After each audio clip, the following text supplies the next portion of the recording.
Hi everyone, welcome to my channel. So I'm going to be making this Japanese melon bread.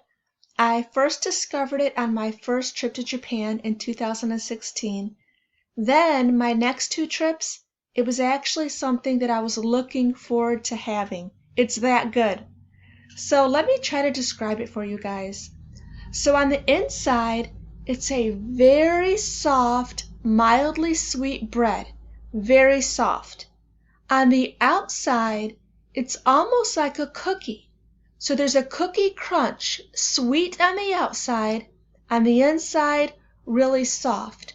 So imagine like a cookie and a bread all in one. Guys, I'm on Google Maps just to show you really quick. This was the exact Melon Bread bakery that was right down the street from my hotel. I pass by it every day. So my first two trips, this little shop wasn't there. But my third trip was my first time trying a fresh melon bread from like a bakery. So prior to that, I've only had them like pre-packaged from the 7-Elevens in Japan, which was also very good. But this was my first time trying like a really fresh one. I believe I had the strawberry. They come in all flavors, strawberry, vanilla, chocolate, all kinds of flavors. But these are very popular and these little bakeries are all over Japan. Okay guys, so I'm hoping my melon bread turns out like this. And these are really picture perfect. I'm hoping I come close. But what makes this really tricky is not only do you have to make homemade bread, you have to make homemade cookies too. So this recipe is two parts. What you're doing is you're wrapping the cookie dough around the bread so the end result looks like, it should look like this. See how soft that is in the middle, the bread, and then the cookie crunch? So I'm hoping mine turns out this good. Let's get started.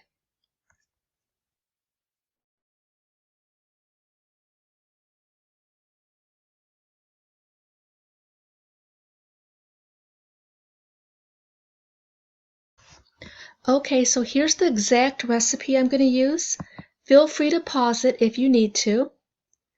But since the bread alone takes 2.5 hours, I might not make a detailed video, but I'll show you as much as I can. So again, feel free to pause this. And I will also leave the link to this recipe down below in my description.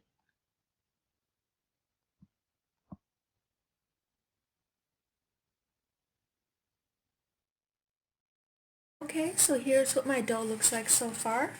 So all the ingredients that I put up on the screen in the last clip, everything's in here. So now I'm just going to cover it and let it rise. Okay, so this is what the bread dough looks like now. It's been rising. And this is the cookie dough that I just made. So now I'm going to do what comes next in the recipe. I'm going to separate this into little balls. I'm thinking this can make about 4. So I didn't make the full recipe. I made about half. And so I just made the cookie dough. What I'm going to do with this is I'm going to separate it, form it into little balls, flatten it out completely so it's flat.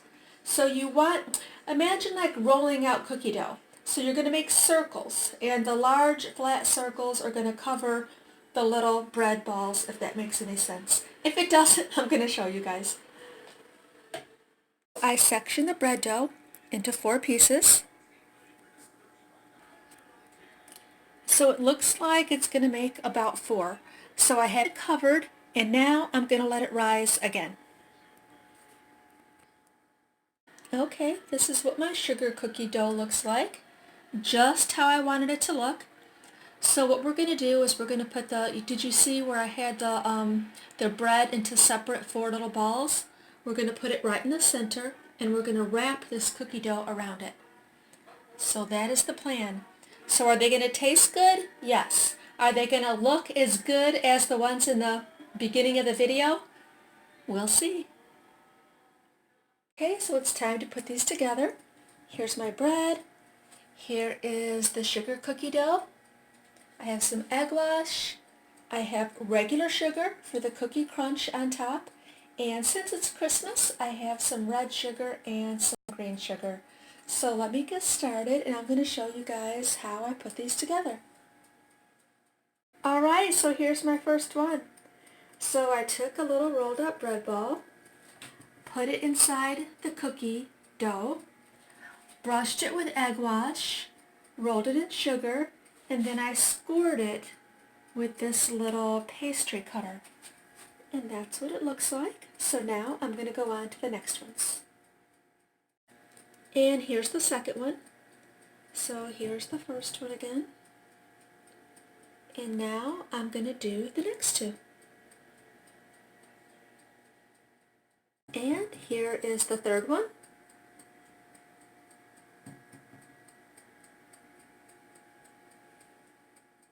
So here they are. These look like the traditional ones. And these I just put a little twist for Christmas, just sugar. So now I'm going to cover these up, and they actually have to rise again for about a half hour. Then I'm going to put them in the oven, and the next clip you're going to see how they turned out. Well guys, this is how they turned out. And I knew they would be good, but I knew they would not be picture perfect. So they definitely don't look like the ones in the beginning of the video. But this is my first attempt, and I'm not a baker, I'm not a bakery, so not bad for my first try. And like I thought, they would be delicious, but they just don't look the greatest. So I ate half of this one, as you can see right there. So they taste good. I mean, all the ingredients are there. But I may have added too much yeast because they kind of spread out and got really, really big. But anyway, they taste good. And that's okay, because now when I go to Japan, I'm going to have something really good to look forward to. So I just thought I would try it. But it was interesting. It was fun. Now I know that basically I should just wait to go to Japan to have them. So anyway, if you guys are new to my channel, please like this video and subscribe. Thanks so much for watching. Bye.